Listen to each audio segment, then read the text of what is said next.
ನಮಸ್ಕಾರ ಎಲ್ರಿಗೂ. Specialist grade 3 ಹುದ್ದೆಗಳಿಗೆ ನೇಮಕಾತಿ ಅಧಿಸೂಚನೆಯನ್ನು ಹೊಸದಾಗಿ ಹೊರಡಿಸಿದ್ದಾರೆ.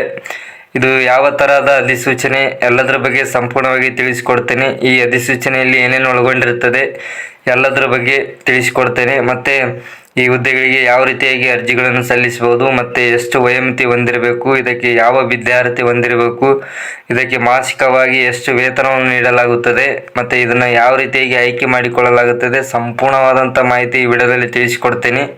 ಅದಕ್ಕಿಂತ ಮುಂಚೆ ಇನ್ನೂ ಯಾರು ನನ್ನ ಚಾನಲ್ನ ಸಬ್ಸ್ಕ್ರೈಬ್ ಮಾಡ್ಕೊಂಡಿಲ್ಲ, ದಯವಿಟ್ಟು ಸಬ್ಸ್ಕ್ರೈಬ್ ಮಾಡ್ಕೊಳ್ಳಿ. ಅದೇ ರೀತಿಯಾಗಿ ಈ ವಿಡಿಯೋನ ಹೆಚ್ಚು ಜನರಿಗೆ ಶೇರ್ ಮಾಡಿ, ಲೈಕ್ ಮಾಡಿ, ಕಮೆಂಟ್ ಮಾಡಿ, ಶೇರ್ ಮಾಡಿ. ಸ್ಪೆಷಲಿಸ್ಟ್ ಗ್ರೇಡ್ 3 ಹುದ್ದೆಗಳಿಗೆ ನೇಮಕಾತಿ ಅಧಿಸೂಚನೆ ಹೊರಡಿಸಿದ್ದು, ಕೇಂದ್ರ ಲೋಕಸೇವಾ ಆಯೋಗವು ಸಾಂವಿಧಾನಿಕ ಸಂಸ್ಥೆಯಾಗಿದ್ದು, ಪರಿಚ್ಛೇದ 320ರ ಅಡಿಯಲ್ಲಿ ಸ್ಪರ್ಧಾತ್ಮಕ ಪರೀಕ್ಷೆಯ ಮೂಲಕ ನಾಗರಿಕ ಸೇವೆ, ಭಾರತೀಯ ರಕ್ಷಣಾ ಪಡೆಗಳಿಗೆ ಸಮರ್ಥ ಅಭ್ಯರ್ಥಿಗಳನ್ನು ಆಯ್ಕೆ ಮಾಡುವ ಜವಾಬ್ದಾರಿ ಹೊತ್ತಿದೆ. ಪ್ರಸ್ತುತ ಈ ಆಯೋಗವು ವಿವಿಧ ಹುದ್ದೆಗಳನ್ನು ಭರ್ತಿ ಮಾಡಲು ಆಸಕ್ತ ಮತ್ತು ಅರ್ಹ ಅಭ್ಯರ್ಥಿಗಳಿಂದ ಅರ್ಜಿಯನ್ನು ಆಹ್ವಾನಿಸಲಾಗಿದೆ. ಆಸಕ್ತ ಅಭ್ಯರ್ಥಿಗಳು ಫೆಬ್ರವರಿ 15ರೊಳಗೆ ಆನ್ಲೈನ್ ಮೂಲಕ ಅರ್ಜಿಗಳನ್ನು ಸಲ್ಲಿಸಬಹುದಾಗಿದೆ. ಮತ್ತು ಇಲ್ಲಿ ಖಾಲಿ ಇರ್ತಕ್ಕಂಥ ಹುದ್ದೆಗಳು ಎಷ್ಟು ಇದ್ದಾವೆ ಅಂದರೆ, ಹುದ್ದೆಗಳು ಖಾಲಿ ಇರ್ತಕ್ಕಂಥದ್ದು 69 ಹುದ್ದೆಗಳು, ಇಲ್ಲಿ ವಿವಿಧ ಹುದ್ದೆಗಳು ಖಾಲಿ ಇರ್ತವೆ. ಮತ್ತು ಇದಕ್ಕೆ ಯಾವ ರೀತಿ ವಿದ್ಯಾರ್ಹತೆ ಹೊಂದಿರಬೇಕಂದ್ರೆ, ಮಾನ್ಯತೆ ಪಡೆದ ಯಾವುದೇ ವಿಶ್ವವಿದ್ಯಾಲಯ ಅಥವಾ ವಿದ್ಯಾಸಂಸ್ಥೆಯಿಂದ ಹುದ್ದೆಗಳಿಗೆ ಅನುಗುಣವಾಗಿ MBBS, MD, MSc ಪದವಿ, ಸ್ನಾತಕೋತ್ತರ ಪದವಿ, ತತ್ಸಮಾನ ಪದವಿ ಪೂರ್ಣಗೊಳಿಸಿರಬೇಕಾಗಿರುತ್ತದೆ. ಅದೇ ರೀತಿಯಾಗಿ ಈ ಹುದ್ದೆಗೆ ಸಂಬಂಧಿಸಿದ ಕ್ಷೇತ್ರದಲ್ಲಿ ಕೆಲಸದ ಅನುಭವ ಹೊಂದಿರಬೇಕು.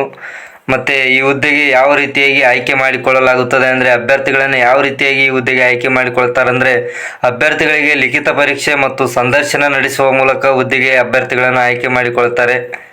ಮತ್ತು ಈ ಹುದ್ದೆಗೆ ಅರ್ಜಿ ಸಲ್ಲಿಸಲು ಅಭ್ಯರ್ಥಿಗಳು ಹೊಂದಿರಬೇಕಾದಂಥ ವಯೋಮಿತಿ ಎಷ್ಟು ಇರಬೇಕು ಅಂದರೆ, ಅಭ್ಯರ್ಥಿಗಳ ವಯಸ್ಸು ಗರಿಷ್ಠ 45 ವರ್ಷದೊಳಗಿರಬೇಕಾಗಿರುತ್ತದೆ.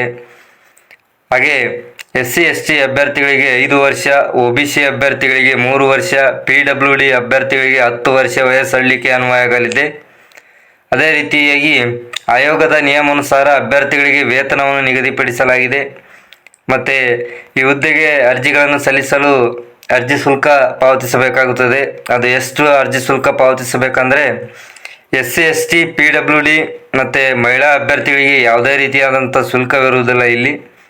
ಮತ್ತು ಇತರ ಅಭ್ಯರ್ಥಿಗಳಿಗೆ 25 ರೂಪಾಯಿ ಶುಲ್ಕ ನಿಗದಿಪಡಿಸಲಾಗಿದೆ. ಅದೇ ರೀತಿಯಾಗಿ ಅಭ್ಯರ್ಥಿಗಳು ಆನ್ಲೈನ್ ಮೂಲಕ ಅರ್ಜಿಗಳನ್ನು ಸಲ್ಲಿಸಿ ಶುಲ್ಕ ಪಾವತಿಸಬೇಕಾಗುತ್ತದೆ. ಮತ್ತು ಈ ಹುದ್ದೆಗೆ ಅರ್ಜಿ ಸಲ್ಲಿಸಲು ಅಂತಿಮ ದಿನಾಂಕವನ್ನು ನೋಡೋದಾದರೆ, ಅರ್ಜಿ ಸಲ್ಲಿಕೆಗೆ ಕೊನೆಯ ದಿನಾಂಕ ನೋಡೋದಾದರೆ 15/2/2024 ಅಂದರೆ ಫೆಬ್ರವರಿ 15, 2024 ಈ ಹುದ್ದೆಗೆ ಅರ್ಜಿಗಳನ್ನು ಸಲ್ಲಿಸಲು ಕೊನೆಯ ದಿನಾಂಕವಾಗಿರುತ್ತದೆ. ಮತ್ತು ನಿಮಗೆ ಇನ್ನೂ ಹೆಚ್ಚಿನ ಮಾಹಿತಿ ಬೇಕಾದರೆ ಈ ಕೆಳಗೆ ನೀಡಿರುವಂಥ ವೆಬ್ಸೈಟ್ಗೆ ಭೇಟಿ ನೀಡುವುದರ ಮೂಲಕ ನೀವು ಇನ್ನೂ ಹೆಚ್ಚಿನ ಮಾಹಿತಿಯನ್ನು ಪಡೆದುಕೊಳ್ಳಬಹುದು. ಆದಷ್ಟು ಈ ಹುದ್ದೆಗೆ ಎಲ್ಲರೂ ಅರ್ಜಿಗಳನ್ನು ಸಲ್ಲಿಸಿ ಇದರ ಸದುಪಯೋಗವನ್ನು ಪಡೆದುಕೊಳ್ಳಿ. ಮತ್ತು ಇದಿಷ್ಟು ಈ ವಿಡಿಯೋದ ಮಾಹಿತಿ. ಈ ವಿಡಿಯೋದಲ್ಲಿ ಎಲ್ಲದರ ಬಗ್ಗೆ ಸಂಪೂರ್ಣವಾಗಿ ತಿಳಿಸಿಕೊಟ್ಟಿದ್ದೇನೆ. ಇದಕ್ಕೆ ಬೇಕಾದಂಥ ವಿದ್ಯಾರ್ಹತೆ, ಅದೇ ರೀತಿಯಾಗಿ ಆಯ್ಕೆ ಪ್ರಕ್ರಿಯೆ, ವಯೋಮಿತಿ ಮತ್ತು ಅರ್ಜಿ ಶುಲ್ಕ, ವೇತನ ಶ್ರೇಣಿ, ಅಂತಿಮ ದಿನಾಂಕ ಎಲ್ಲದರ ಬಗ್ಗೆ ಸಂಪೂರ್ಣವಾಗಿ ತಿಳಿಸಿಕೊಟ್ಟಿದ್ದೇನೆ. ಈ ವಿಡಿಯೋ ಇಷ್ಟ ಆಗಿದ್ದರೆ ಶೇರ್ ಮಾಡಿ. ಮತ್ತು ಇನ್ನೂ ಯಾರು ನನ್ನ ಚಾನಲ್ನ ಸಬ್ಸ್ಕ್ರೈಬ್ ಮಾಡ್ಕೊಂಡಿಲ್ಲ, ದಯವಿಟ್ಟು ಸಬ್ಸ್ಕ್ರೈಬ್ ಮಾಡ್ಕೊಳ್ಳಿ. ಆದಷ್ಟು ಈ ವಿಡಿಯೋನ ಹೆಚ್ಚು ಜನರಿಗೆ ಶೇರ್ ಮಾಡಿ, ಲೈಕ್ ಮಾಡಿ, ಕಮೆಂಟ್ ಮಾಡಿ. ಧನ್ಯವಾದಗಳು.